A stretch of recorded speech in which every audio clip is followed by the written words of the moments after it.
disaster in the air, a poison.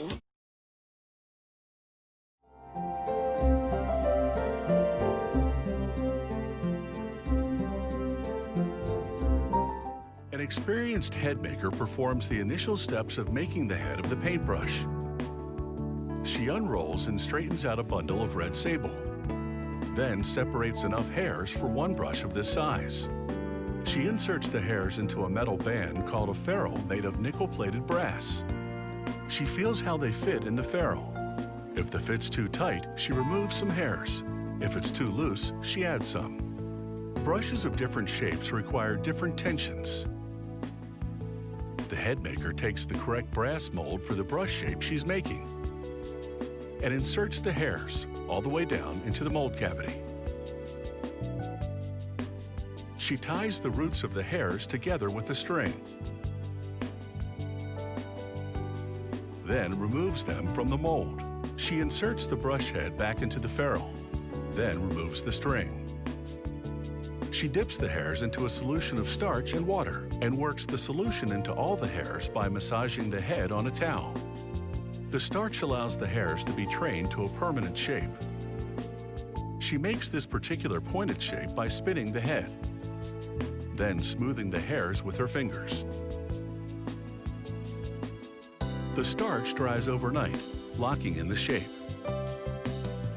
To make the paintbrush handle, a worker inserts birch dowels in a pegboard, then mounts the board upside down on a dipping machine. This machine submerges the dowels in black lacquer paint. After one day of drying time, there's a second dip, partway this time in silver paint. The machine has markings to indicate how deep to dip the dowels for each color.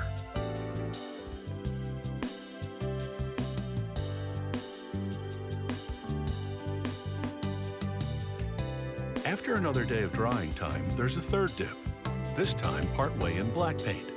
This creates a black handle with a silver stripe. Once the last coat of black paint dries, a worker uses a pad printer to stamp lettering on the handle with quick-dry silver ink. A worker glues the brush head onto the handle. Then the worker sets the brush aside for a couple of hours until the glue partially dries to a tacky state. Because the next step, crimping, would crack the fully dried hardened glue. The worker inserts the ferrule into a crimping machine, which has been loaded with a die that's the correct diameter for this brush handle. The machine crimps the ferrule tightly to the handle, attaching it permanently. Once that glue hardens, the paintbrush is finally ready.